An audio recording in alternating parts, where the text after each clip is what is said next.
From entertainment tonight to now getting into the world of crime, we welcome in Nancy O'Dell to chat with us about her new show.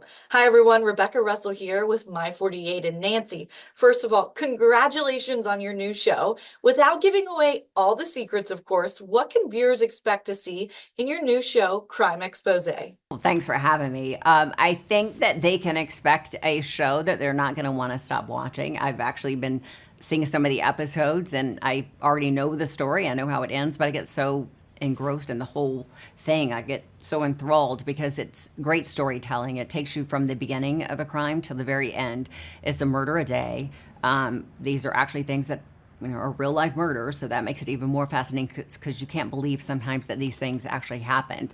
And then to see the police and the detectives do their work and how they actually figure out who the murderer is in the end is fascinating. And then we're not going to leave you hanging. You will find out who the murderer is at the end of the episode, every episode.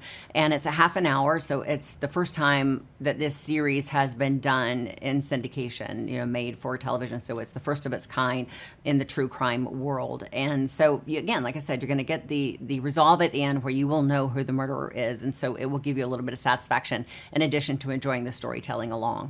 How much of an honor is it to be returning to daytime television as you take on a new twist from entertainment to crime? Yeah, it's great to be back. I mean, I took a period of time off from entertainment after because I was going through personal time, going through a divorce, and I wanted to make sure my daughter was good, and she was the most important thing in my life. So I wanted to make sure she was good and make sure I could go to every single volleyball game that she does. She's going to be playing at Duke now, so I'm going to be back in North Carolina to some, I'm sure.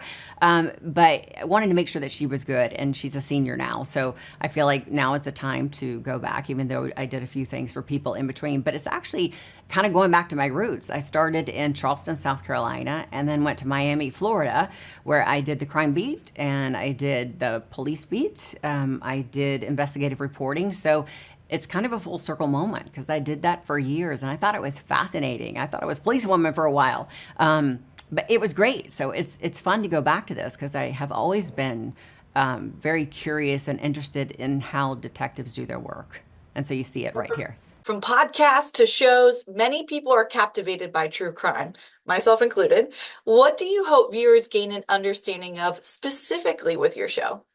One of the things that I'm very proud of, and I think that viewers are really going to love, is that there is a takeaway at the end of the show, meaning that when you watch the show and there is a crime committed, we had one where there's this realtor who takes somebody to the house, she winds up being kidnapped, and then she was murdered.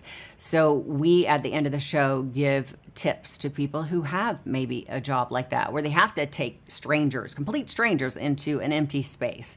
And what can they possibly do to maybe protect themselves? And I think that's why a lot of people watch these shows. They think, well, how can I not become the victim? And, hopefully maybe we can give some tips to help prevent them from doing this. And it also gives a voice to some of the family members of the victims, like the son of that realtor actually set up a foundation where realtors can call to get safety tips. Same thing with, there's a story also that we do. We follow this girl who went on a dating app and went out with somebody on the dating app, wound up getting murdered. What can you do? A lot of people are on dating apps. What can you do? There's actually a simple background check that you can do online for just a few dollars that actually will show if somebody had a criminal past. So it's little things like that that you may not know that we will give takeaway at the end of the show. And I hope that people will be able to get something to help keep them safe from that. And finally, what are you most looking forward to with the launch of Crime Exposé?